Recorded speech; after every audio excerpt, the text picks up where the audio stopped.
Buenas tardes y bienvenidos a todos a este curso. También quería dar la enhorabuena a los organizadores por este curso, que la verdad es una idea buenísima y que está resultando muy interesante. Bueno, sin más, vamos a empezar con la tercera mesa, que el título es Formulación magistral para el cuidado dermatológico del paciente encamado. Pues para esta mesa tenemos dos ponentes que la verdad saben muchísimo sobre este tema. En primer lugar, va a hablar José Luis Domínguez Rodríguez. Él es enfermero, pero ha trabajado muchísimo en cuidados paliativos. De hecho, es experto en cuidados paliativos y máster en bioética. También conoce mucho de formulación magistral y, de hecho, pues es autor de algunos libros, como el de Cuidados paliativos y formulación magistral, Manual del paliativista, y ahora su actividad está centrada en la enfermedad avanzada y terminal, con lo cual vemos que va a tener muchísima experiencia y nos va a aportar mucho en este campo. El otro ponente es el doctor también José María Alonso Herrero, que es farmacéutico de hospital, que yo lo conozco ya desde que empezó a trabajar en el hospital. Fuimos coR juntos. Fuimos coRs R1 en el Hospital Virgen de la Risaca, y desde ese momento que era R1 ya tenía un interés y desde luego destacaba mucho en cuanto a formulación magistral. Y de hecho ha seguido desarrollando mucho esa faceta. Y de hecho pues también es coordinador del grupo de farmacotecnia de la Sociedad Española de Farmacia Hospitalaria. Y actualmente es el jefe de servicio de farmacia hospitalaria de Los Arcos. También tiene muchas publicaciones en el ámbito de la formulación magistral y ha colaborado también con autoridades en este tema. Con lo cual yo creo que los ponentes pues, nos van a ilustrar mucho sobre esto. Y ya sin más dilación, pues empezamos. Mi intención en estos 20 minutos es hacer básicamente dos bloques. Un primer bloque donde nos vamos a acercar al paciente encamado con ojos enfermeros, ¿vale?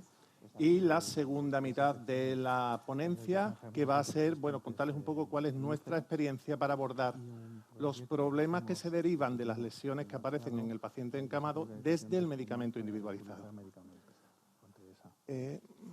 Vale. Vamos a ver, para hablar del paciente encamado hay que sacar a la palestra el término cuidado. Y para hablar de cuidado, pues bueno, si Florence Nightingale fuera la mamá de la enfermería y San Juan de Dios el papá de la enfermería, pues probablemente Virginia Henderson fuera la tita cariñosa que nos da el billetito de 10 euros, ¿no?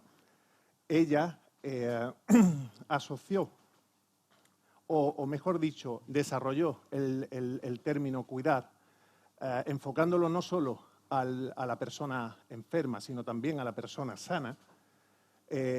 Y hablaba de que el cuidado consistía en ayudar al individuo sano o enfermo a realizar actividades que él mismo realizaría si tuviera fuerza, voluntad y conocimientos para hacerlo, con el objetivo de contribuir a su salud, a su bienestar, a recuperarse o a lograr, llegado el momento, una muerte digna. Eso, además, se puede resumir diciendo que lo que se pretende desde el cuidado es hacer que la persona sea lo más independiente y autónoma posible en sus tareas cotidianas. Con lo cual, enlazamos el término cuidado con el paciente encamado y con el hecho de que probablemente la situación de enfermedad donde la persona sea menos independiente y menos autónoma sea precisamente en el encamamiento.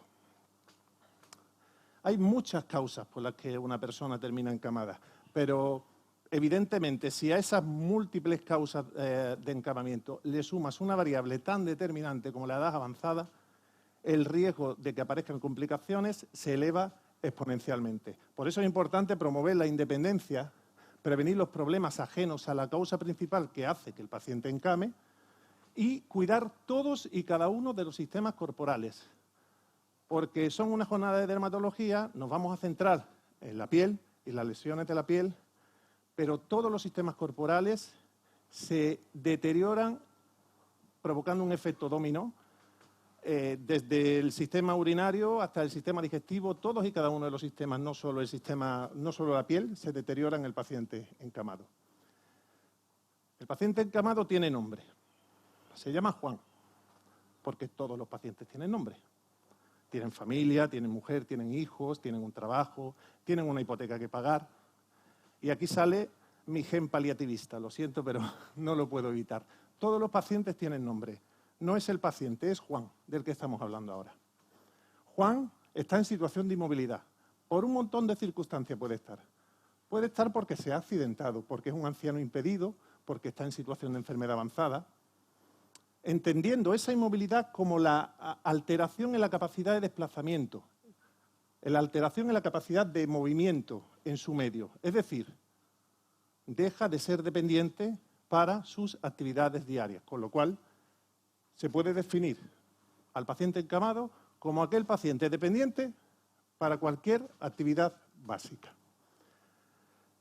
Encamamiento que puede llegar por causas inherentes al tratamiento, por discapacidad por la enfermedad, porque uno se siente enfermo y se termina encamando, que puede ser total o parcial o que dependiendo de la temporalidad puede ser temporal o permanente, pero que indudablemente va a traer una serie de complicaciones que van a ser comunes con independencia del tipo de encamamiento que Juan sufra por esa falta de movilidad.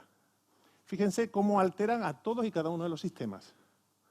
Cardiovascular, baja la tensión arterial, disminuye la tolerancia al ejercicio, riesgo de trombosis venosa, riesgo de tromboembolismo pulmonar, aumento de secreciones e infecciones respiratorias en el sistema respiratorio, en el osteoarticular, osteoporosis, rigidez, anquilosis, estreñimiento, disminución del apetito, disfagia. Absolutamente todos y cada uno de los sistemas corporales se ven alterados. Y, por supuesto, lesiones provocadas por encamamiento y lesiones provocadas por exceso de humedad y exceso de sequedad con respecto a la piel. La piel, que además es esa primera barrera natural que nos previene de las agresiones externas y que cuando pierde su continuidad el cuerpo tiende a cicatrizar en segunda intención, va a ser la que pierda esa solución de continuidad y dé lugar a un montón de lesiones provocadas por encamamiento. Si queremos definir la lesión provocada por encamamiento, producida por encamamiento, tenemos que tener muy claro que las úlceras por presión son lesiones por encamamiento, pero no todas las lesiones por encamamiento son úlceras por presión. Y eso es un error bastante frecuente. Las lesiones producidas por encamamiento van a ser aquellas lesiones producidas en la superficie cutánea con inflamación o rotura de la piel, que pueden afectar a tejidos blandos, pero que también pueden afectar a tejidos profundos, que pueden llegar al hueso y que en función de la causa que lo provoca puede incluso cronificarse. Con un montón de factores desencadenantes y de factores de riesgo que intervienen en su aparición, como mala perfusión de los tejidos, malnutrición, determinados fármacos, determinadas situaciones de enfermedad, como la diabetes, la obesidad, la malnutrición, que se van a poder diferenciar en muchos tipos dependiendo de su etiología. Esta clasificación, la etiológica, no nos interesa. Ahora vamos a hablar sobre la clasificación de lesiones por encamamiento provocados por mecanismos de acción, que son las que se suele manejar habitualmente. Y es importante comentar que el tratamiento más eficaz para abordar una lesión por encamamiento es la prevención. ¿Cómo vamos a hacer esa prevención? Pues con una valoración integral y utilizando escalas de valoración de riesgo. La escala de Norton, la más clásica, escala de Braden, la más referenciada bibliográficamente y la que tiene más consistencia en la literatura científica. 3 consideraciones que quiero hacer antes de seguir. Primero, una lesión es un signo. Una lesión no es una enfermedad. Nos está aportando información al farmacéutico, al enfermero, al médico.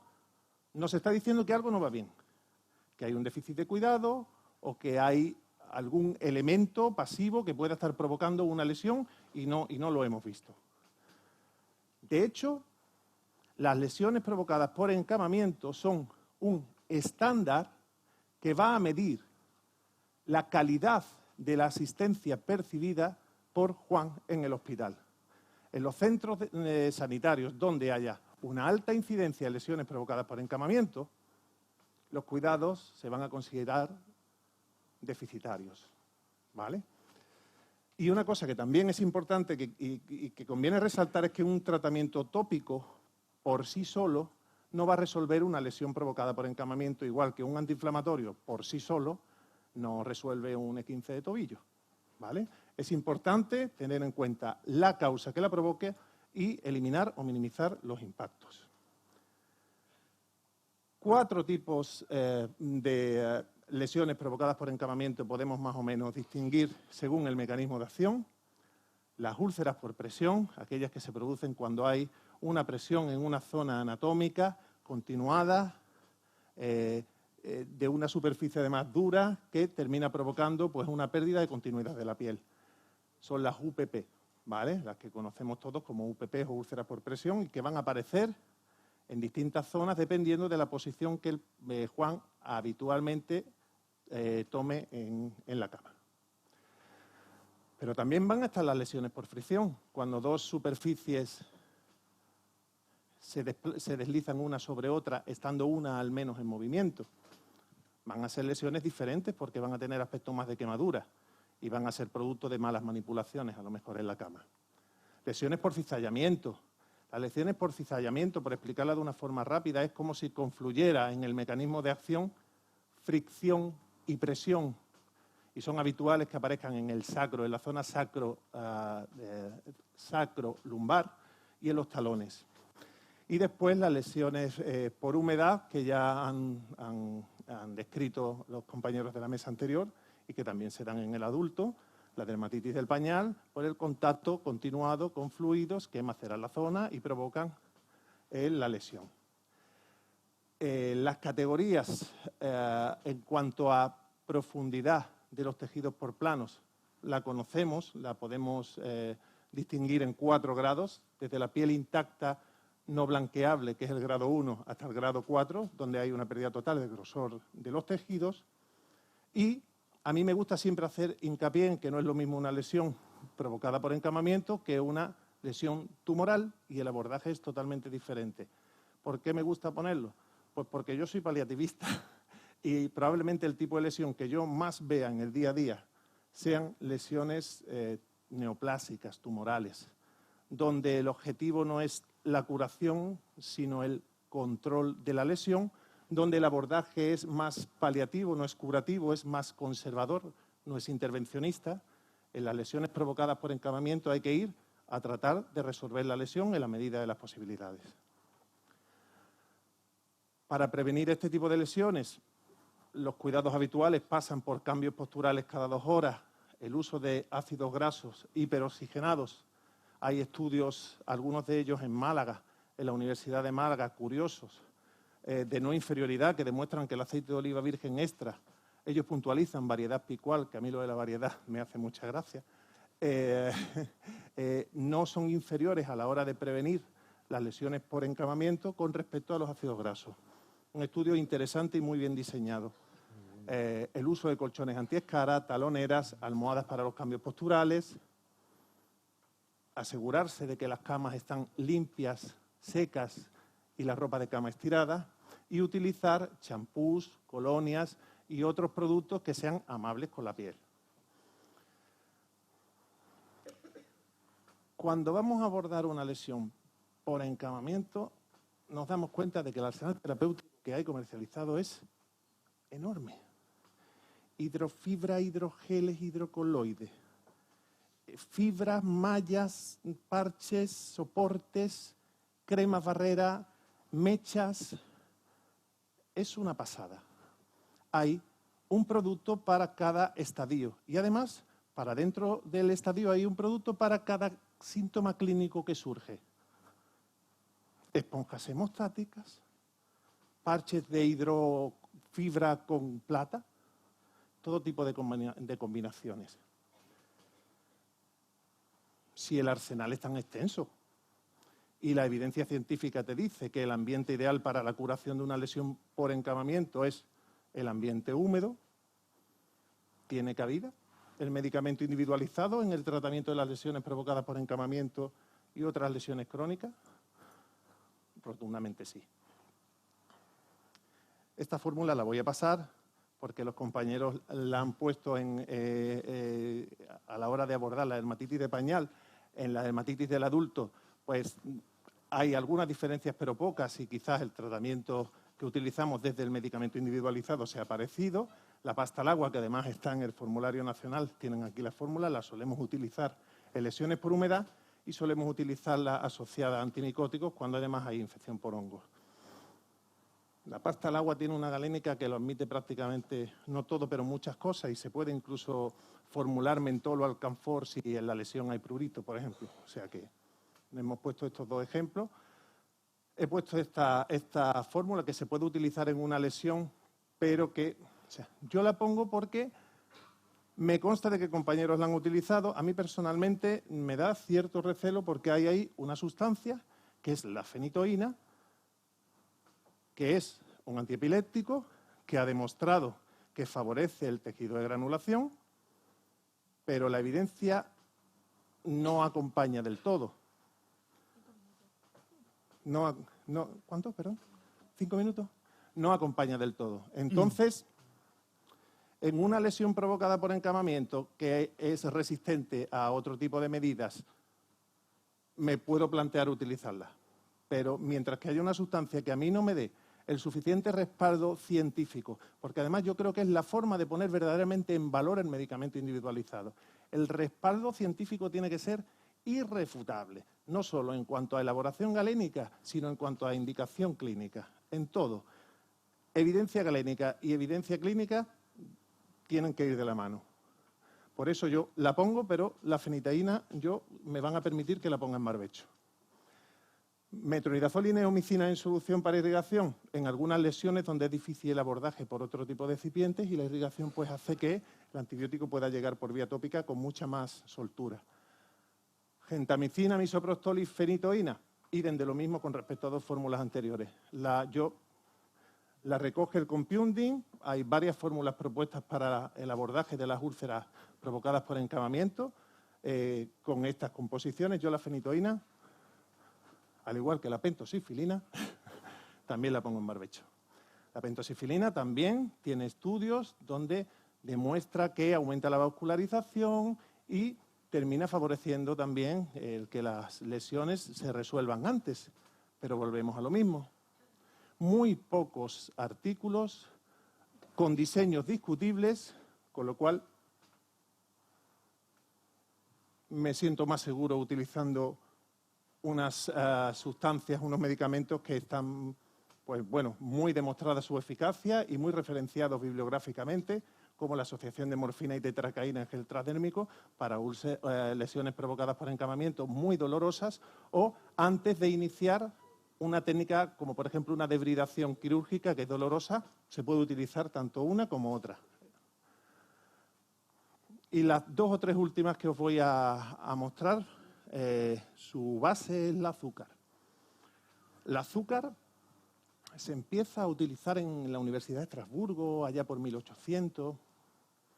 Empiezan a salir estudios en Sudamérica, el azúcar y la miel, y han empezado a salir estudios y a salir estudios y a salir estudios. Bueno, y mira, hemos conseguido una evidencia curiosa. El azúcar tiene propiedades bacteriolíticas. Provoca un medio hiperosmolar que hace que las bacterias por plasmólisis mueran. Atrae macrófagos, con lo cual tiene efectos debridantes. Y además es muy higroscópica, con lo cual tiene efectos absorbentes del exudado. Esta fórmula la hemos utilizado nosotros en la unidad de encamamiento de Cudeca, la unidad de hospitalización hace unos años con muy buen resultado. ¿Que hay infección por anaerobio? Pues podemos asociar metronidazol, una sustancia que tiene nivel de evidencia A y que se puede formular entre el 1 y el 8% con muy buena aceptación. Y una fórmula que propone nuestro admirado amigo Aquilino Corral, que ellos elaboran allí en su farmacia, que es la glucosa chitosan en polvo, donde utilizan el efecto del chitosan y la hidroxipropilmetilcelulosa de absorber el exudado y forman una especie de gel que después es muy fácil o relativamente fácil de limpiar. Una fórmula también recomendable. Última diapositiva. 3 comentarios. Esto es como un concurso. Las frases están por la mitad. Ustedes la pueden rellenar en base a cómo crean. Yo les voy a dar mi opinión. A pesar del amplio arsenal terapéutico, el medicamento individualizado tiene perfectamente cabida para abordar las lesiones provocadas por encamamiento, porque siempre va a llegar donde el arsenal comercializado no llega, ¿vale? Evidencia sí, pero evidencia científica y evidencia académica cogidas de la mano. Yo creo que la mejor forma de poner en valor una herramienta es dotarla de evidencia, hacerla irrefutable para el otro. Tenemos que sacar respaldo bibliográfico de todo lo que hagamos para que nuestras acciones no puedan discutirse. Detrás de una lesión provocada por encamamiento, y vuelve a salir el paliativista, no hay una fórmula magistral o un medicamento individualizado, no hay un farmacéutico, no hay un enfermero, no hay un médico. Está Juan, hay una persona que sufre. Eso no podemos perderlo de vista porque somos agentes de salud y tenemos una careta humanizadora que tenemos que tener siempre y además tenemos que sacarla y defenderla. Estamos por el paciente. Detrás de una lesión provocada por encamamiento hay una persona que sufre. Gracias. Bueno, buenas tardes. Agradeceros vuestra presencia aquí. Agradecer, por supuesto, a la organización que me haya invitado y a las amables palabras que ha hecho en mi presentación mi coR, la doctora Ana Gea, que, por cierto, tiene más de un libro y tiene más de un artículo también de formulación magistral, con lo cual podría casi dar una charla en este curso de sobra. Entonces, bueno, agradeceros, por supuesto, el que me deis la oportunidad de presentar pues, los aspectos de la farmacotecnia hospitalaria en el tratamiento de úlceras dermatológicas. En concreto, voy a hacerlo con dos experiencias que hemos tenido en el hospital Los Arcos, dos experiencias extremas, una muy aplicada y otra prácticamente de investigación básica. La aplicada sea el tratamiento de úlceras infectadas con gérmenes multiresistentes y la básica es una caracterización de espumas de poliuretano hidrófilas para el desarrollo de apósitos o de vehiculización de fármacos. Bien, el tema de las bacterias multiresistentes es un tema ya saltado a la prensa general y no penséis que es un sensacionalismo, gana de vender periódicos, porque en realidad la OMS ya ha dicho que eso es uno de los grandes problemas sanitarios del mundo. Ellos calculan que para el año 2050 habrá más muertes por infecciones multiresistentes que por cáncer. Y, de hecho, también dicen que la resistencia a antibióticos sea la principal causa de mortalidad en el año 2050. Es decir, a mitad del siglo XXI estaremos en una situación como a mitad del siglo XIX.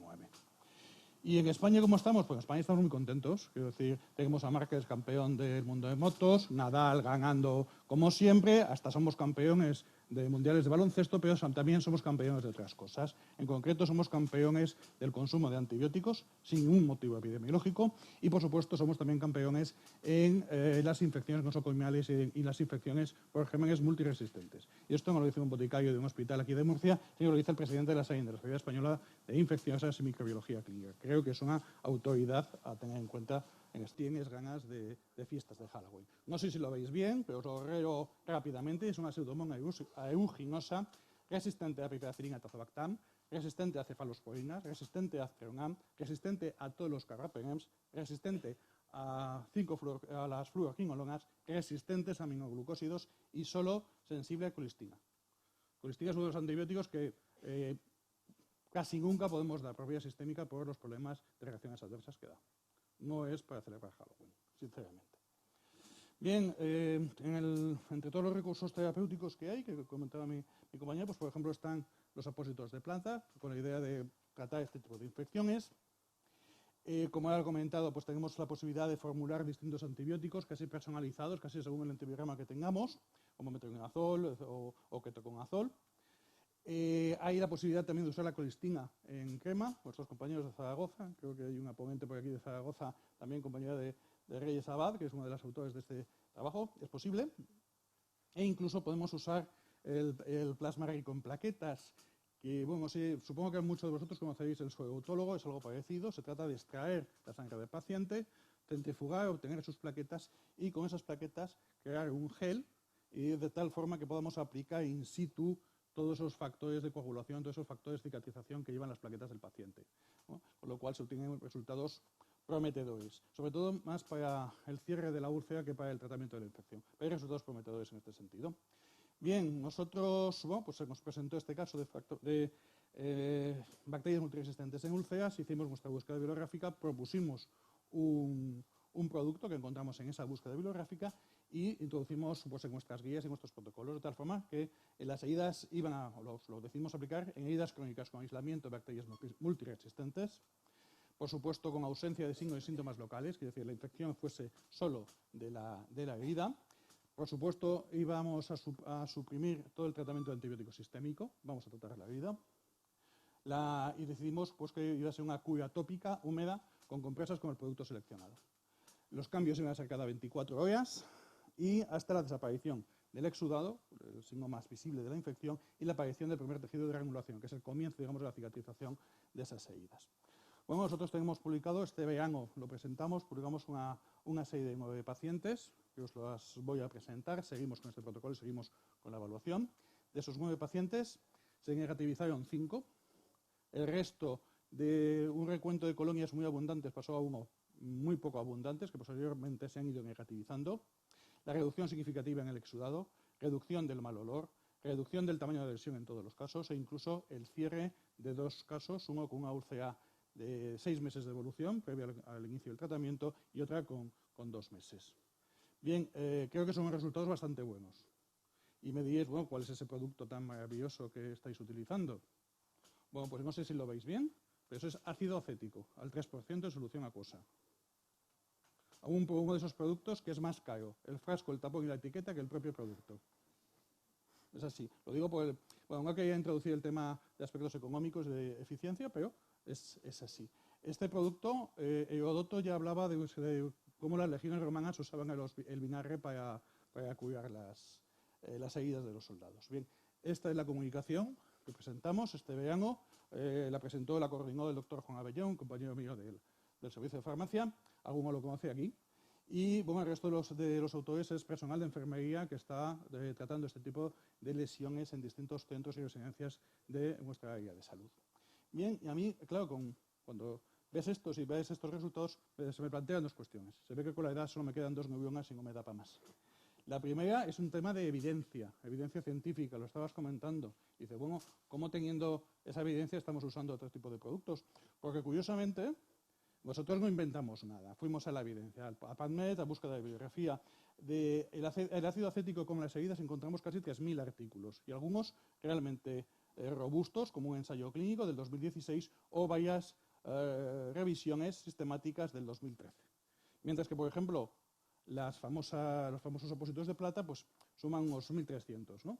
Me diréis, hombre, la evidencia no es cuestión de peso de artículos. Por supuesto que no. Pero es que si vamos a estudios comparados, apósitos de plata frente a ácido acético, encontramos que hay 0 artículos. Quiero decir, los apósitos de plata, como otros muchos productos, se han ido introduciendo en terapéutica sin tener estudios comparativos fiables, sin tener una evidencia sólida frente a otros tratamientos ya establecidos.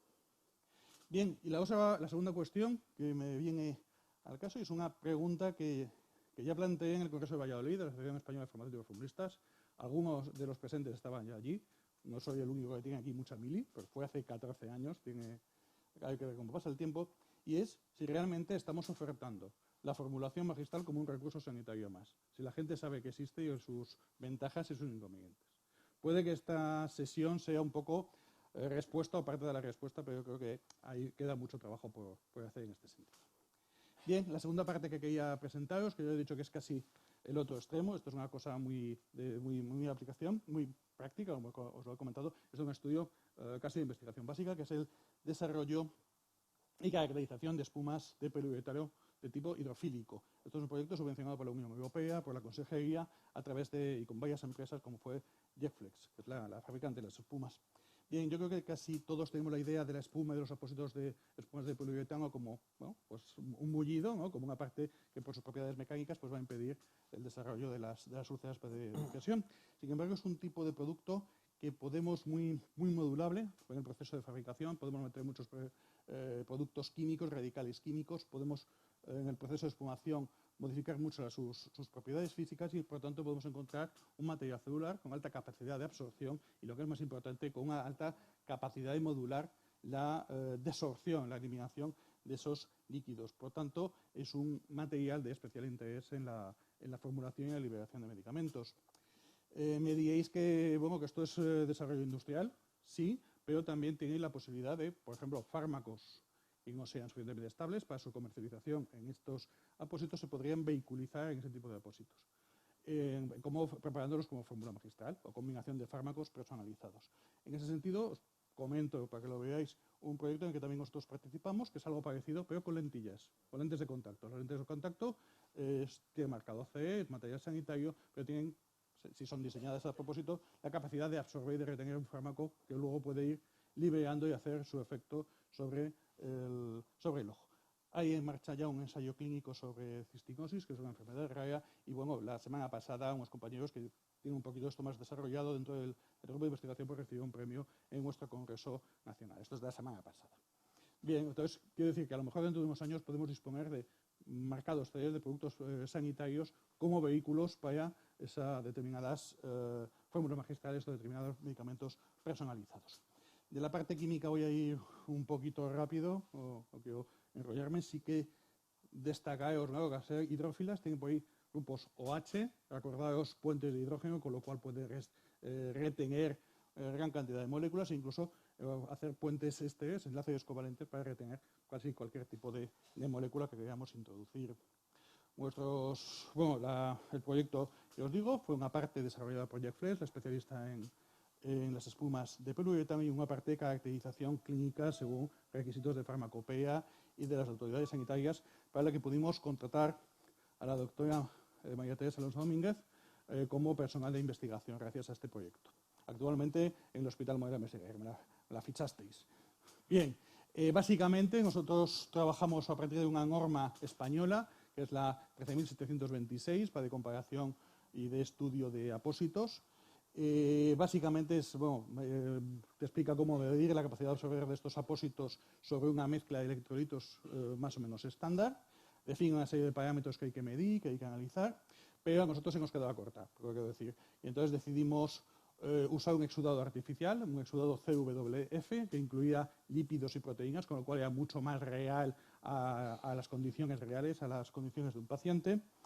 Decidimos que las condiciones de contacto y presión las íbamos a analizar mínimo de 72 horas para también reproducir condiciones del paciente, incluso intentar ofrecer unas características mejores a lo que podía haber en los productos comercializados, que más de 24 horas no se vende estar. Estudiamos la estabilidad dimensional, estudiamos el análisis de cesión de impurezas desde la espuma al exudado y, por supuesto, lo comparamos con lo que había en el mercado, con las espumas de poliuretano que había en el mercado. ¿Cómo vamos de tiempo? Vale, entonces me sobra. Bueno, os pongo... no voy a explicar la técnica con la que determinamos la sesión de productos de las gomas espumas. Fue una técnica de análisis quimiométrico de barridos de ultravioleta visible. Sí que comentaros, es muy visible, estas franjas negras de cada una de las líneas supone distintas muestras a distintos tiempos. Esas franjas negras que se ven ahí y que indican más cesión y más sustancias de cesión precisamente proceden de un producto comercial. Bueno, las otras espumas que estábamos probando son las correspondientes a las que no se ven ese acúmulo de líneas negras. Bien, ¿qué fuimos obteniendo? Pues, por ejemplo, como nos temíamos que las espumas se comportan distintas si usamos el líquido que viene en la norma EN, que es un líquido simplemente una mezcla de electrolitos, así usamos el líquido CWF, el que añade lípidos y proteínas. De hecho, si veis, en la norma EN, los mejores resultados de 24 horas los obtenemos con el 165R5, estos son códigos de muestras, y el segundo sería R2, pero cuando usamos el CWF tenemos la mejor, es la R2, y una que llamamos violeta, que nos cansamos de codificar de forma rara, y que ni tan siquiera aparecía frente al líquido EN, con lo cual realmente tendremos que pensar cuál es el líquido de la forma mejor para extrapolar o para evaluar cuál va a ser el resultado en los pacientes. Yo tengo la respuesta clara, simplemente he puesto por el CWF, eso lo tengo clarísimo. En cuanto a su capacidad de absorción, pues fijaos una cosa, lo que habíamos obtenido. Una mezcla, vamos, unos apósitos comerciales tenían su máximo de absorción a las 24 horas, bajitos, pero a los 30 minutos cualquiera de las espumas que habíamos obtenido tenía más capacidad de absorción que la comercial. Y estas espumas se mantenían más altas a las 24 horas, e incluso una de ellas tenía su pico a las 48 horas, con lo cual teníamos el sustrato para tener un apósito, por ejemplo, útil para mantener en el paciente durante 48 horas con todas las ventajas que pueda suponer eso.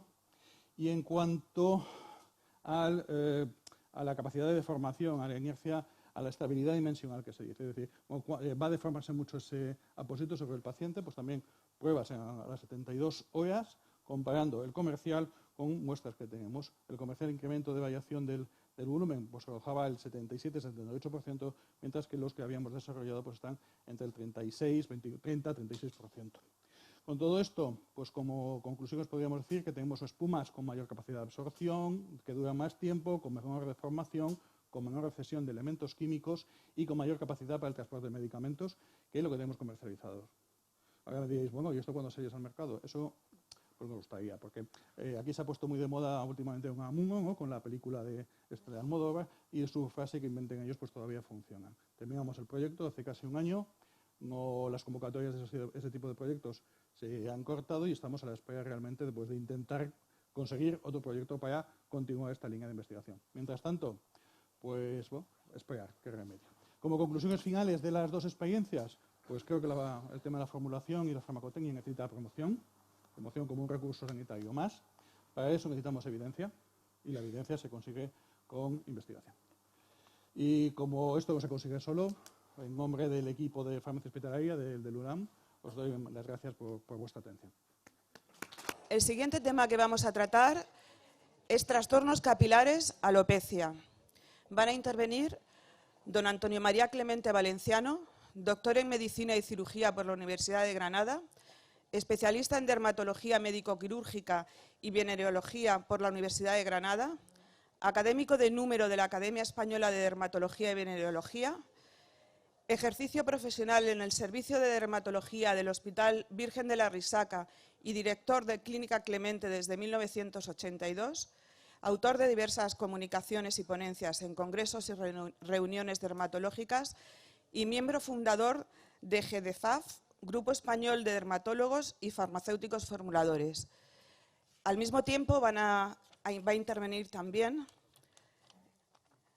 el doctor en farmacia Rafael Puerto Cano, presidente de la Asociación Española del Medicamento Individualizado, miembro del Grupo Nacional de Formulación Nacional, vocal de la Junta Directiva de la Sociedad Internacional de Farmacéuticos Formulistas, farmacéutico titular de Oficina de Farmacia en Madrid Capital,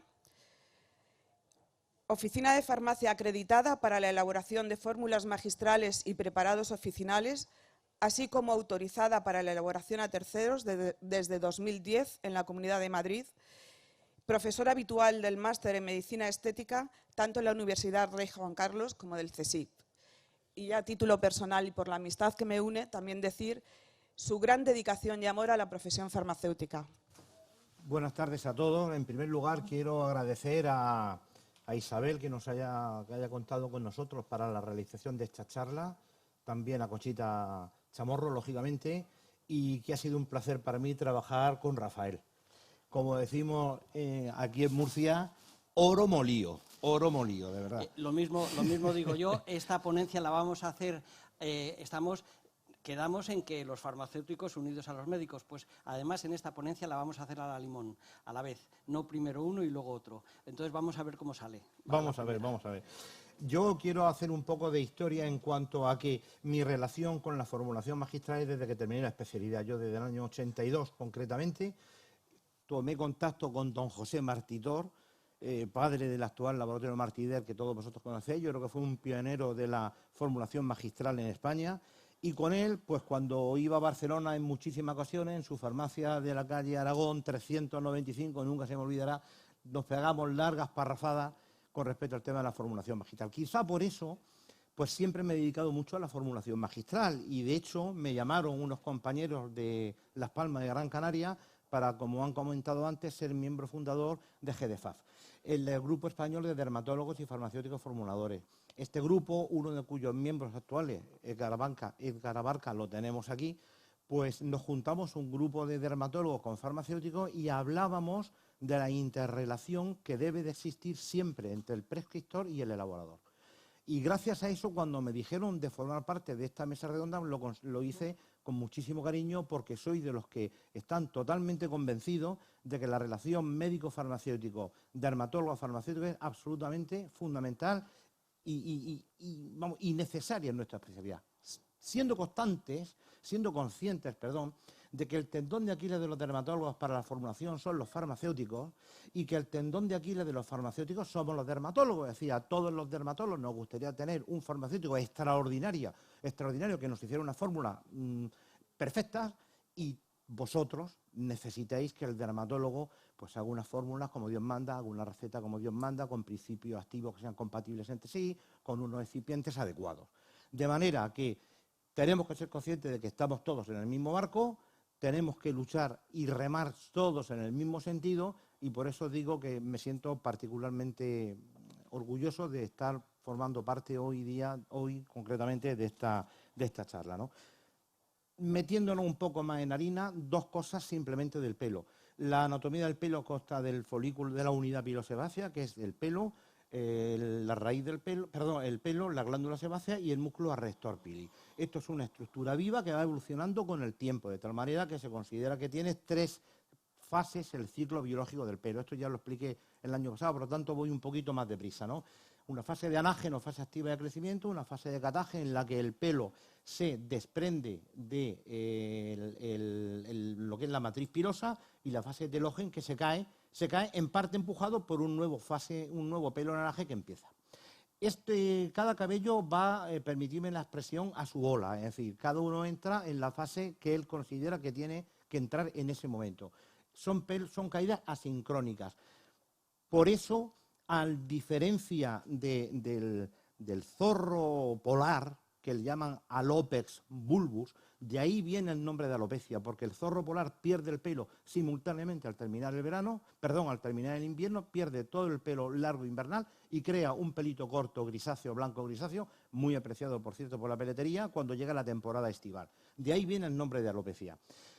En virtud de este ciclo piloso y en virtud de que cada pelo va independientemente y asincrónicamente con el resto de los demás, es por lo que se caen aproximadamente unos 100 pelos diarios. Y no es lo mismo la alopecia que la caída del cabello. Es muy frecuente en las consultas dermatológicas que venga la mujer, normalmente es la mujer, con un machón de pelos que obstruye la cañería y piensa que se está quedando calva, cuando la alopecia es la pérdida normal de cabello que produce una disminución de densidad capilar. Y no hay que confundir con la caída de cabello. Esto tiene que ser absolutamente fundamental.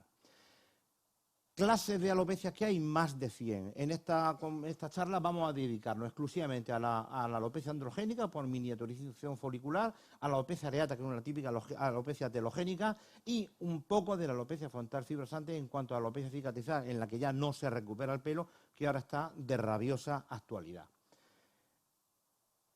Bien, a continuación me toca a mí también dar las gracias obligadas, pero desde el corazón, a la organización, al Colegio de Murcia. Para mí siempre es un placer venir a Murcia, tengo grandes amigos y no me ha costado nada. O sea, fue decírmelo y venir aquí a los 10 minutos. También al Consejo por ser parte de la organización de este primer evento, que tenemos la idea y la ilusión de que sea reproducible en otros colegios profesionales farmacéuticos de España.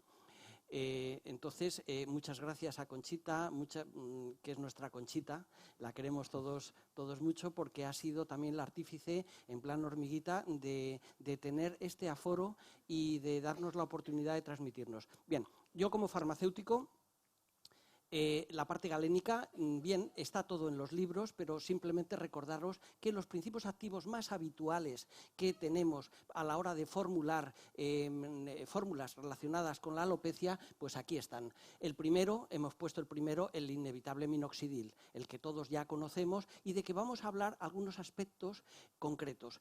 Los farmacéuticos, que me consta que hay muchos, que piensan en su farmacia y en sus pequeños problemas que tienen con el minoxidil cuando lo formulan. Los facultativos prescriptores también vamos a intentar dar algunos mensajes para ellos y vamos a ir a cosas muy sencillitas y que a veces están entre líneas y no se cuentan. Bien, los antiandrogénicos, finasteride, flutamida, dutasteride, 17-alfa-estradiol, 11-alfa-hidroxiprogesterona, etcétera, etcétera. La espironolactona, cimetidina, los inmunoinhibidores tópicos, que están aquí todas las cortisonas, desde el clobetasol propionato, que es nivel 1 superpotente y tal, hasta una humilde hidrocortisona que ya es nivel 4. Los inmunoestimulantes sensibilizadores tópicos, la difenciprona, dinitroclorobenceno, etcétera, etcétera. Los inmunomoduladores como el ditranol o antralina, los precursores de la queratina, todas las mezclas estas son precursores de la queratina, como es los tricopéptidos, tricosacáridos, los aminoácidos, todos los cócteles que a veces nos llegan las fórmulas de lisina, metionina, cistina, cisteína, carbosimetilces. Vamos a dar algunos aspectos también a la hora de encapsular esto y cuáles son los problemas que a veces tenemos los farmacéuticos y, como muy bien decía el doctor Valenciano, mi amigo, es el momento de que los médicos nos pongan cara física a los farmacéuticos y nosotros los farmacéuticos que le digamos a los médicos lo que no podemos decir muchas veces porque yo vengo de Madrid, en Madrid las distancias son tremendas, a lo mejor en los núcleos pequeños es más fácil la comunicación médico-farmacéutico. En Madrid hay veces que es ese médico hipotético que viene un nombre pero que sin embargo no le vamos a poder conectar nunca. Entonces ahora es el momento y esto es una oportunidad de oro. Bien, queratolíticos, vitaminas, etcétera, etcétera. Vamos a continuar. Ya Conchita Chamorro me ha adelantado un poco en su magnífica exposición cuáles son, por qué las funciones de la formulación magistral, por qué. Y bien, cubrir lagunas terapéuticas, no lo voy a repetir. Ojo con los medicamentos retirados. Comentábamos ayer cuando un medicamento se ha retirado no por razones sanitarias, sino por razones económicas muchas veces, pues no tenemos la culpa ni los farmacéuticos y mucho menos los pacientes. Y hablamos del 5-fluoracilo que todos pues, hemos formulado tantas veces y que también va. Bueno, pues aquí tenemos un ejemplo grandísimo. Las asociaciones de principios activos no comercializados, vehículos distintos para principios activos clásicos de toda la vida, los tratamientos de grande superficie que facilitan los tratamientos, la individualización del tratamiento. Aquí el paciente, como Luis Domínguez nos ha comentado antes, el paciente tiene un nombre y un apellido. Y esa fórmula magistral que viene con el nombre y apellidos del paciente y él lo ve por primera vez, ese medicamento con su nombre y apellidos, eso tiene un valor añadido brutal. Es mi doctor o mi doctora que me ha mandado ese medicamento para mí. Por otro lado, hay que escribir siempre bien el nombre y apellidos porque es lo primero que te van a reclamar. Oye, que es con V, es con B mi apellido. Es lo primero que se fijan. Lo digo porque es así. Bien, pasamos, graduando la dosis. ¿Por qué la individualizamos? Las dosis muchas veces son evolutivas, sobre todo en pediatría, la evolución de la patología en el niño, en su metabolismo, pues hay que ir cambiándolo poco a poco. La asociación de otros principios activos, ojo, aquí he puesto ojo con la polifarmacia. Los prescriptores que estéis aquí, a veces pues ese ansia que tenéis de resolverlo y empezáis a meter en la fórmula, estoy parodiando el tema. Llega un momento que los componentes de una fórmula se miran unos a otros químicamente y unos están a gusto con unos y están a disgusto con otros. Los pHs a lo mejor no son convenientes, etcétera, etcétera. Entonces es como comentábamos ayer, el hacer una fórmula que tiene muchos componentes, es como intentar hacer un edificio muy alto, muy alto, muy alto y encima hacer una piscina olímpica arriba. A lo mejor eso se nos viene abajo todo. Entonces, ojo con la polifarmacia gratuita.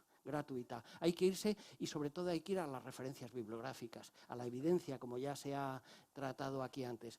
Seleccionamos el vehículo idóneo. Bien, las formas farmacéuticas están ahí para algo. Es decir, una emulsión de fase externa acuosa donde la grasa está en su justa medida, pues está ahí, a lo mejor la pomada que tiene más grasa está ahí, el gel que es totalmente que no tiene grasa, las cápsulas, ¿por qué cápsulas? A veces comprimidos, es decir, cada una tiene su razón de ser y entonces de esta manera pues podremos a lo mejor, sobre todo a nivel tópico, modular muy bien la forma farmacéutica de la que disponemos. La elección de los principios activos adecuados, ahí está, la especificidad, la absorción, las características físico-químicas de los principios activos, la elección de la forma farmacéutica con los excipientes idóneos, ahí lo he vuelto a repetir. ¿Por qué? Pues que hay una serie de factores como es la transpirabilidad, la oclusividad, la estabilidad, incompatibilidad con los principios activos, la reología o simplemente ya aspectos que pueden ser más, digamos, cosméticos, la lavabilidad, manchamos o no manchamos los tejidos, las consideraciones cosmetológicas y la cantidad de fórmula y el tratamiento, es decir, el área tratada, la posología y duración. Todo esto son factores que tenemos que considerarlo y que avalan el por qué nos vamos a una fórmula magistral y no a una especialidad ya elaborada de origen industrial. Ojo, porque la fórmula magistral no compite, no queremos competir con lo fabricado industrialmente. La industria farmacéutica funciona muy bien, tiene una serie de controles. También las empresas están ahí para ganar dinero, por eso muchas veces no les interesa el fabricar una serie de medicamentos y por eso estamos nosotros ahí. Entonces, pues muchas veces también tenemos esa lucha constante en esa frontera difusa que es ese medicamento lo puedo hacer, no lo puedo hacer, las interpretaciones legales que tiene la Administración frente a lo que puede considerar si eso está o no está escrito correctamente, pero bueno, esos son otros temas. Pero, por supuesto que al final tiene que primar el sentido común y la necesidad sanitaria y la evidencia que es lo que nos avala a nosotros. Bien. Me parece que esta es tuya. Sí, vamos a ver. He comentado de que de los más de 100 casos, clases distintas de alopecia, vamos a hablar de algunas solamente. Empezamos con la alopecia androgénica y yo quiero dejar a nivel clínico claro que el paciente afecto de una alopecia androgénica debe ser consciente. Primero, que debe ser constante en el tratamiento. No existe la curación de la alopecia androgénica. Por lo tanto, el paciente que se aburra, y ahora os presentaré un caso clínico, pues vuelve otra vez en más o menos tiempo al periodo inicial en el que estaba. No tiene curación la alopecia androgénica, como no tiene curación la diabetes. El paciente protesta porque dice, mira, no te pongas minoxidil, porque cuando empieces a ponerte minoxidil ya no te lo puedes dejar. Digo, por supuesto que no te lo puedes dejar, claro que no. Igual que un diabético, si tú le dices, no te pongas insulina, porque en el momento en que te pongas insulina ya no te la puedes dejar, por supuesto que no se la puede dejar. El problema ni es culpa del pobre minoxidil, ni de la pobre insulina. El problema es que la enfermedad no tiene cura. Por lo tanto, primero, concienciar al paciente que el tratamiento para siempre. Segundo, que tenga expectativas realistas. El pelo del león de la Metro-Goldwyn-Mayer no lo va a tener más. Y eso el paciente tiene que saberlo.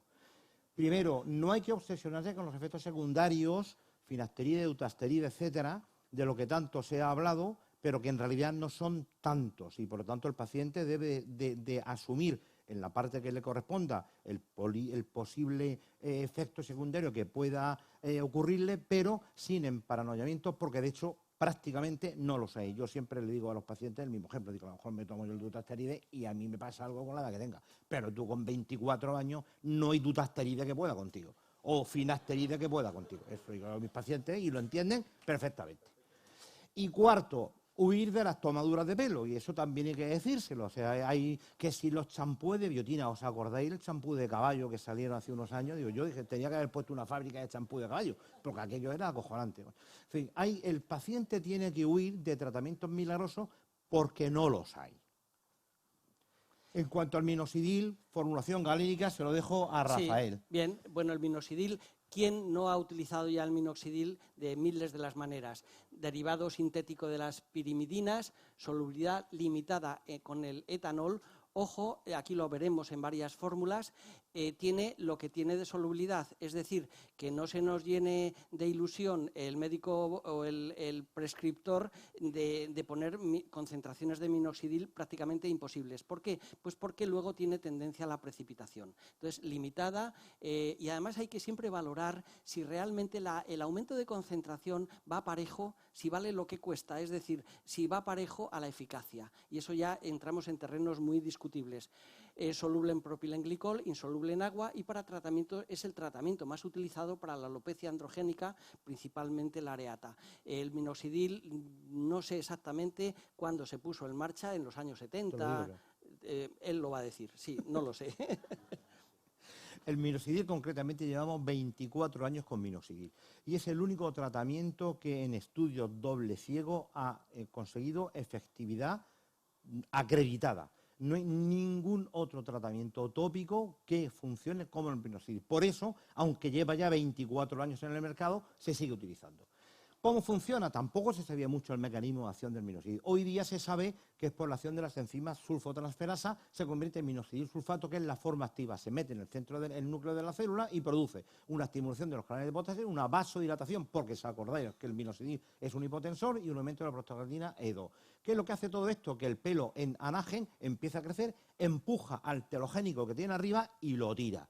Por eso la gente, cuando empieza a utilizar minoxidil, nota que el pelo se le cae más. Y se asustan y se lo dejan de poner porque dicen: usted, me estoy poniendo un tratamiento para el pelo y no solamente no se me frena la caída, sino que se me cae más. Claro, se te cae más porque si no de efectividad. Está haciendo que entren folículos en anagen, que son folículos que están creciendo y, por lo tanto, empujando a los telogénicos que tienen encima.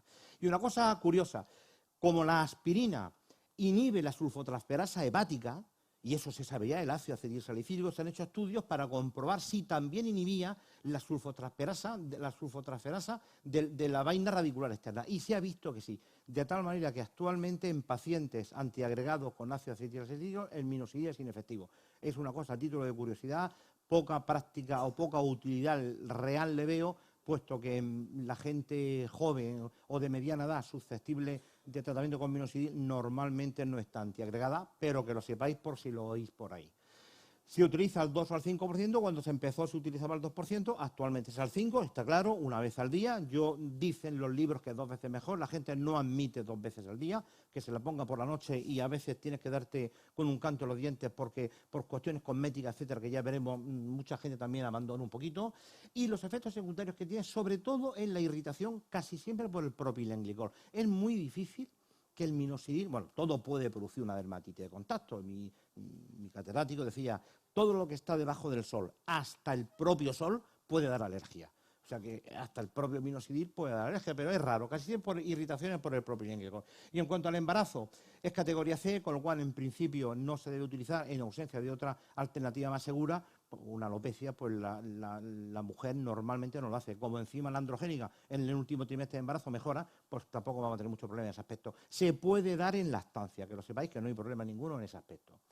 Esta es la fórmula que yo he utilizado siempre, muchísimos años, y me ha ido siempre muy bien. Minoxidil al 5%, inicialmente al 2%, con 11 alfa-hidroxiprogesterona. Cuando se desabasteció, vosotros lo sabréis mejor que yo, los farmacéuticos, hace unos meses, un año quizás, se desabasteció la 11 alfa-hidroxiprogesterona, se cambió para el 17 alfa-estradiol, y esta fórmula, la verdad es que a mí particularmente me ha dado muy buen resultado durante muchísimos años. También podemos meterle propilenglicol o disminuirle el propilenglicol por la cuestión de la irritación que comentaba antes con la ciclomitora. Pero esto te lo dejo a ti, Rafa, que sí, tú eres el galénico. Diréis, bueno, si da problemas... Bueno, antes que nada, un inciso y permitirme esta licencia. Un saludo a nuestros amigos farmacéuticos argentinos que nos están viendo ahora mismo en directo. Ya he recibido, me he encargado yo de decírselo, porque sí, hay que, no solo la Unión Médico Farmacéutico, sino también internacional. Es decir, esto ya es internacional. Un saludo. Bien, ya me han contestado antes diciendo que es un éxito, que tenemos un nivel fantástico y lo que estamos transmitiendo sobre todo es ilusión por la formulación. Bien, sigamos. Propilenglicol, si da problemas, ¿por qué no lo quitamos?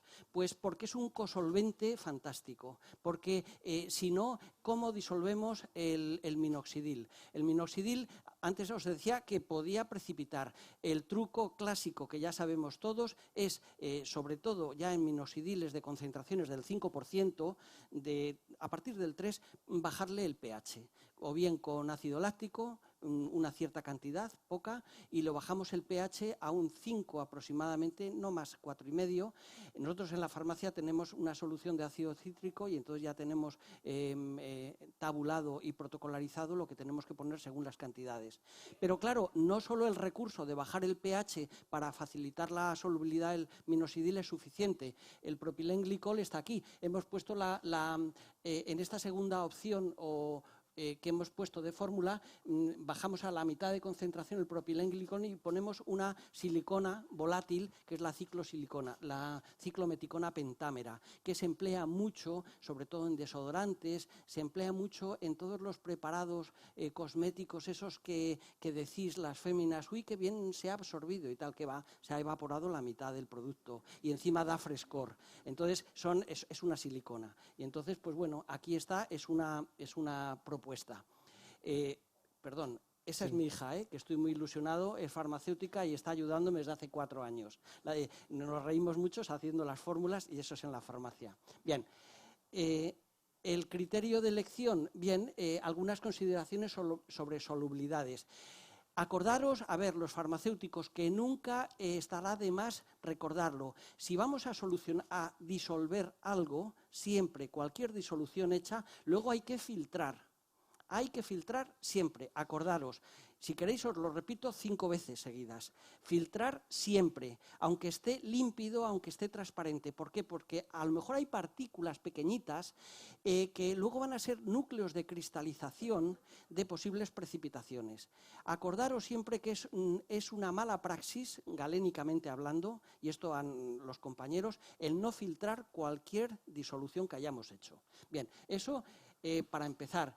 Bien, el criterio de elección de un disolvente está condicionado principalmente por los principios activos que vamos a poner y luego la zona de aplicación, lógicamente, porque digamos, bueno, a ver, esto no se me disuelve con el alcohol, pero sí con el acetona y con el cloroformo, pero ojo, vas a darte a un bebé o a con algo que tenga acetona o tenga cloroformo, pues no, porque hay cosas que son muy drásticas de disolver, entonces tenemos que llegar a un equilibrio, a una armonía. El hacer una fórmula galénicamente y farmacéuticamente hablando es como la buena cocina. En la buena cocina hay que tener sentido de las proporciones, que te guste cocinar, sentido de jugar con los tiempos, etcétera, etcétera, y luego mucho sentido común, y luego aprender y estudiar. Bueno, pues aquí pasa lo mismo. Entonces, es en esa elección del disolvente, que luego no son tantos, porque luego al final tiramos del alcohol. Ojo con el alcohol, a ver qué alcohol utilizamos, ¿eh? El alcohol tiene que ser el bueno, no el degradado. Ya sabéis a lo que me refiero. Y luego los factores propios que aumentan la solubilidad, como es la temperatura, el pH, la agitación y los cosolventes. Esto está claro. Bien, en cuanto a hablar de la terminología de la concentración de principios activos en una solución, es la cantidad de este por unidad de solución en mililitros, es decir, el tanto por ciento peso-volumen, es decir, el peso del principio activo contenido en un determinado volumen. Aquí he puesto el ejemplo del minoxidil, algo sencillito, minoxidil al 3%, 100 mililitros. Entendemos que hay 3 gramos de minoxidil disueltos en 100 mililitros, o 3 gramos, 3.000 miligramos. Ojo a la hora de poner, que eso lo hemos estado comentando también, si ponemos miligramos, pongámoslos, yo lo pondría hasta con todas las letras. Y si ya ponemos microgramos, eso hay que escribirlo, yo creo que, porque para evitar las confusiones, para evitar el ir rápido, porque luego Es muy excepcional, pero con fusiones de gramos con miligramos y con microgramos estamos hablando de 1000 veces más o 1000 veces menos, o incluso ya de gramos a microgramos de 1.000.000 de veces más o de 1.000.000 de veces menos. Entonces, ojo con el tema este. Bien, entonces, normalmente utilizamos peso-volumen porque tenemos que pesar cositas y luego las tenemos que poner en un volumen determinado, que lo medimos. Pero claro, muchas veces, dependiendo de la naturaleza del producto que vayamos a pesar, no sabemos el volumen que vamos a utilizar. Por eso se utiliza siempre el concepto cantidad suficiente para. Cantidad suficiente para significa, y es un recordatorio, de que hasta esa cantidad y no más tenemos que ir añadiendo el volumen correspondiente de lo que sea. No es poner otros 100 mililitros de lo que sea, siendo así. Es cantidad suficiente hasta. Y si encima adelante viene la coletilla de AA, esa es un término de a partes iguales, cantidad suficiente para, significa que de lo que estemos hablando son cantidades iguales, pero luego tenemos que respetar el volumen final.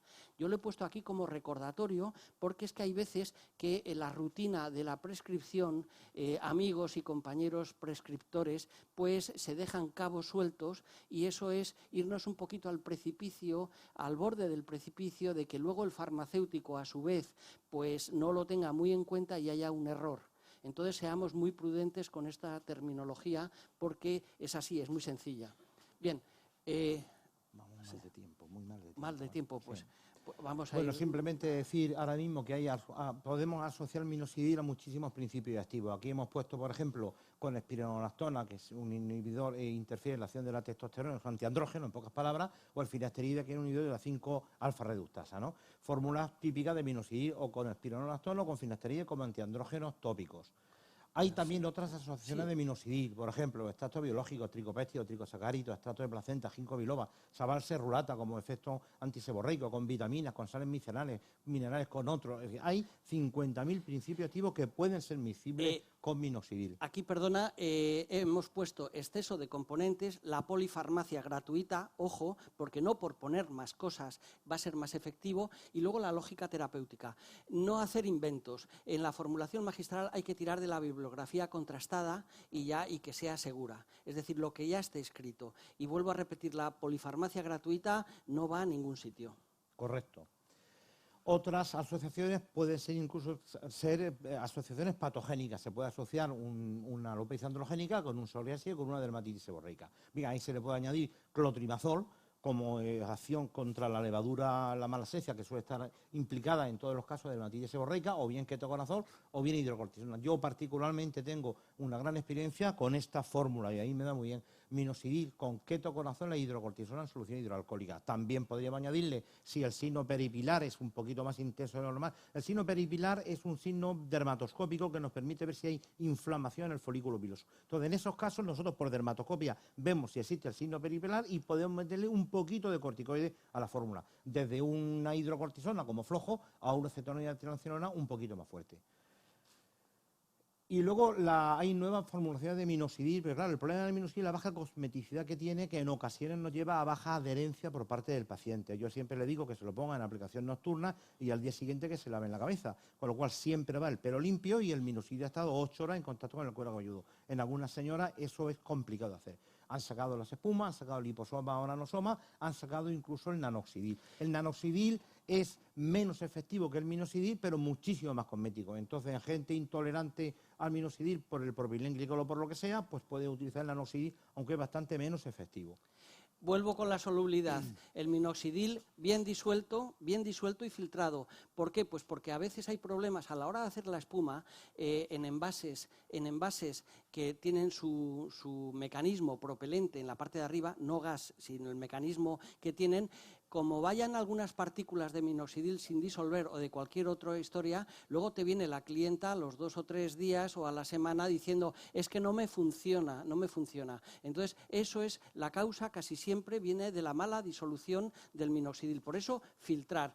Con respecto a liposomas, nanosomas son liposomas con un tamaño más pequeñito. El habitual de los liposomas, que hay que creérselo por el fabricante porque no tenemos microscopio electrónico, yo yo no lo tengo, no sé si vosotros lo tenéis, yo no. Bueno, pues es de 150 nanómetros. Los nanosomas son de menor cantidad, depende del fabricante. Pero ojo, porque Sanidad, por debajo de 100 nanómetros, lo considera ya medicamento especial por la capacidad que tiene de vehiculizarse y de meterse a sitios que no son lo suyo. Entonces, lo de los nanosomas, para temas, hay que valorar muy bien que esa efectividad es una penetrabilidad a lo mejor excesiva. Entonces, con los liposomas, pues hay ya estudios que parece que están bastante bien. Sí. Dos palabras del minoxidil oral, que es el nuevo bombazo que ha habido. Es decir, sabéis que el minoxidil se originó inicialmente como un medicamento hipotensor, que todavía sigue existiendo, que es el Loniten, y se dijeron, sí, a nivel general produce hipertricosis, lo más probable es que a nivel tópico produzca crecimiento de vello. Por ahí empezaron el tema del estudio del minoxidil. Hemos vuelto al minoxidil oral.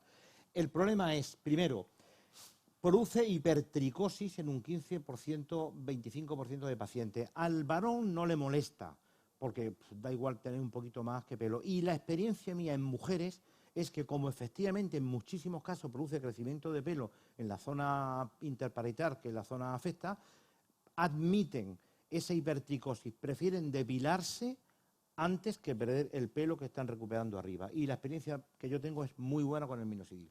En la alopecia androgénica masculina se da 5 miligramos diarios y en la alopecia androgénica femenina 0,25 hasta 1. Como el efecto secundario es dependiente de la dosis, irreversible, yo empiezo normalmente con 1 miligramo y si vemos que hay algún problema, bajo a 0,25. El asociar o no espironolactona depende si además hay síndrome de ovario poliquístico, etcétera, cual ya saliendo un poco del tema de la charla.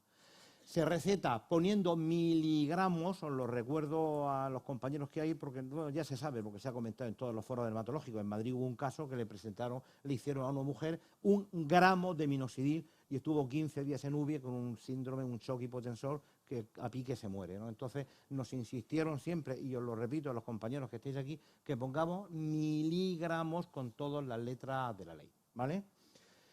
En cuanto a los antiandrógenos, vitalatina y toasteride, toma. Esta era bueno, sí, ya lo hemos adelantado antes, estructura esteroide, muy poco solubles en agua, solubles en alcohol, e indicados principalmente en el tratamiento de la hipertrofia prostática benigna. Lo que pasa es que también se ha visto la evidencia, en muchos casos, en algunos casos el off-label está por medio, el se puede, no se puede, pero bueno, la evidencia está dando paso a permitir el poderlos elaborar.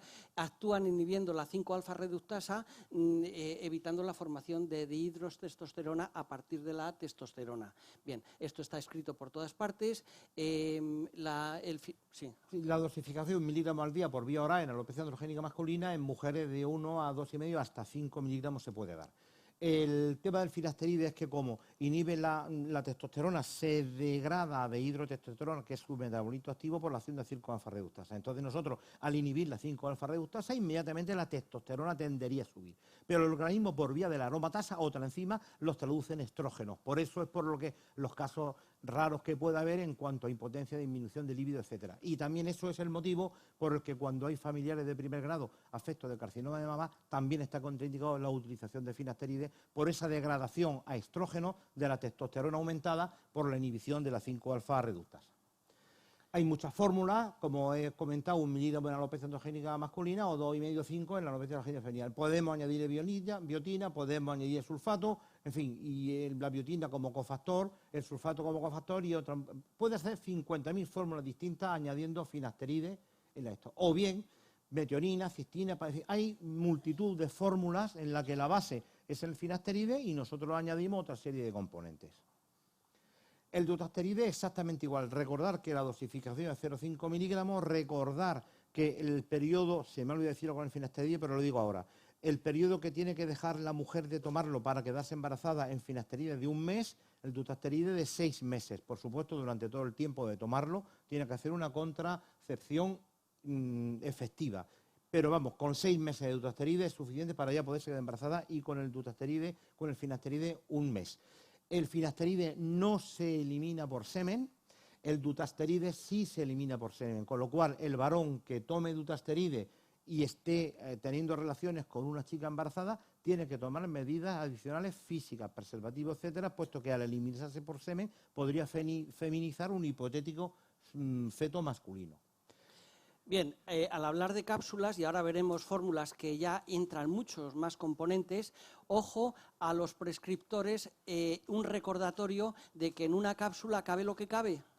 No cabe más de lo que cabe, dependiendo de la naturaleza, de la propia naturaleza de los componentes. Hay componentes que pesan poco y ocupan mucho y otros que pesan mucho y ocupan poco. Entonces, en estos cócteles, ojo porque, y aquí es un recordatorio, de lo más habitual que utilizamos es las cápsulas desde el número 2 al doble cero, porque el triple cero no hay quien se las trague de lo grandes que son. Entonces, como recordatorio más o menos, una cápsula de doble cero que ya es grandecita, pues entran unos 600 miligramos, que os sirva de referencia. Pero claro, si queréis meter 900 miligramos, pues no cabe. Entonces, a lo mejor hay que irse a 450 miligramos y tomar 2 cápsulas, 2 por lo que sea. O también, pues, otras opciones, como pueden ser las bolsas, que ahora veremos. Bien, Pasa. Sí. Aquí tenemos algún ejemplo donde metemos ya carboximetilcisteína, metionina, cistina, cisteína. También recordaros, bueno, aquí están sachets, sachets es una terminología francesa que indica bolsa. Bolsa que puede ser termosoldada o puede ser bolsas de plástico con su cremallerita. Es decir, cuando no nos cabe en una cápsula, lo podemos meter en bolsa, pero tiene otro problema, y es que en la cápsula todo lo que entra se va al estómago, los polos lo disuelven y ahí se arreglan los componentes con la mucosa gástrica, pero sin embargo en las bolsas habrá componentes que sean solubles, otros no, y ¿cómo lo hacemos? Es una complicación, pero bueno, ahí está.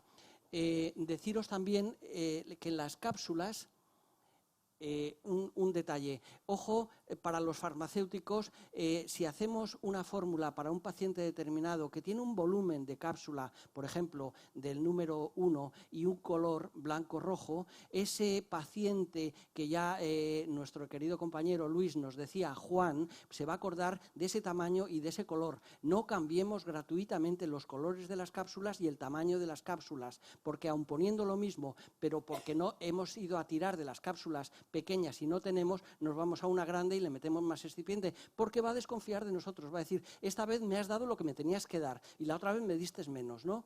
No sé, historias que luego tenemos que ponernos contra las cuerdas. Podemos también añadirle,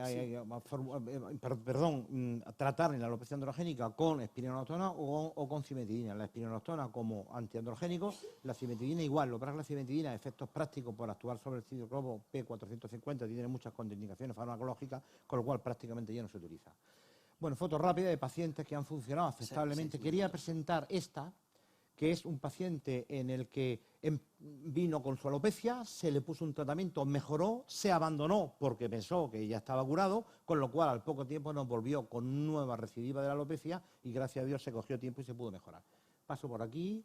La alopecia androgénica femenina igual, funciona muy bien, este paciente está tratado con minoxidil oral y el efecto es bastante bueno. En cuanto a alopecia areata, 2 cosas. Es una alopecia telogénica, hay distintas clases de ello, un proceso autoinmune que descorter tiroiditis, etcétera, y normalmente lo que se utiliza, por supuesto, es el minoxidil, igual que en la alopecia androgénica, pero normalmente se asocia con otros componentes. Por ejemplo, podemos asociarlo con el propilentoclobetasol, podemos asociarlo con otro corticoide, el ácido retinoico, que sirve como irritante, ahora veremos el tema de los irritantes, y algo de nitrosulfóxido querías comentar tú, ¿no, Rafael? No, bueno, ojo con los disolventes polares, que pueden ser muy potentes, y entonces, sí, claro, nos da la ventaja de decir, oye, por aquí vamos y tal, pero ojo, porque hay veces que no interesa tanto. El dimetilsulfóxido se ha empleado mucho pues para evitar pues eso, la penetrabilidad. Aquí vemos otros 2 disolventes típicos, la dimetilformamida y la dimetilacetamida, que también son disolventes polares, y dices, bueno, ¿y por qué no ponemos un disolvente normal?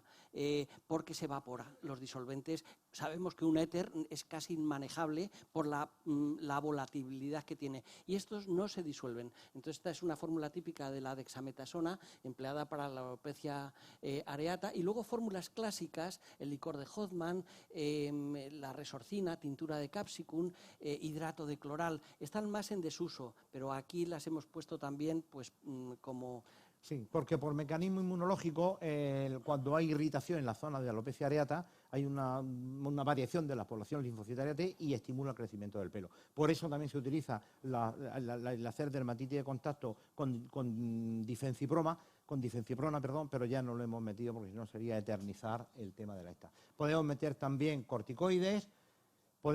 Y luego hay una cuestión concreta, los inhibidores, los análogos de la prostaglandina, que lo utilizamos normalmente en cejas y pestañas. ¿Por qué? Primero por el precio, es carísima el latanoprost o el bimatoprost.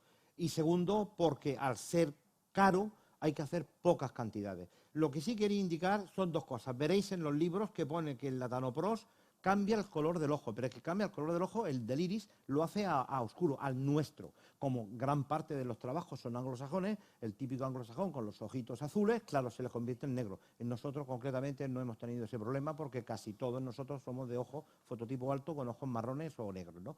Y la otra cuestión, y eso sí es importante y hay que tenerlo en cuenta, puede producir atrofia de la grasa periocular, con lo cual se puede hundir el ojo. Hay que tener cuidado con la utilización de los inhibidores de la prostaglandina, ya sea latanoprost o bimatoprost, sobre todo en pestañas, en cejas menos.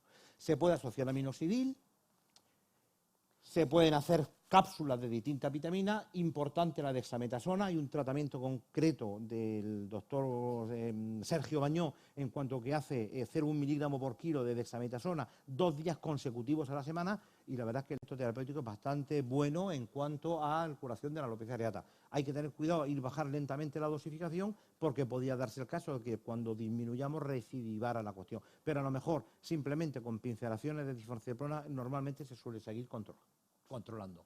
Dos cosas y ya terminamos, que nos quedan 2 minutos 16 segundos, de la alopecia frontal fibrosante. Está de rabiosa actualidad, que sepáis vosotros o todos los prescriptores farmacéuticos, se está hablando ahora de que están implicadas en cuanto a cosméticos, parece ser que el dióxido de titanio se han encontrado pero claro, hay una cuestión clarísima, se da un 99% en mujeres, un 1% en varones. ¿Y qué pasa ahí? De la menopáusica se decía, porque se veían las mujeres menopáusicas, pero es que ya se ve gente premenopáusica.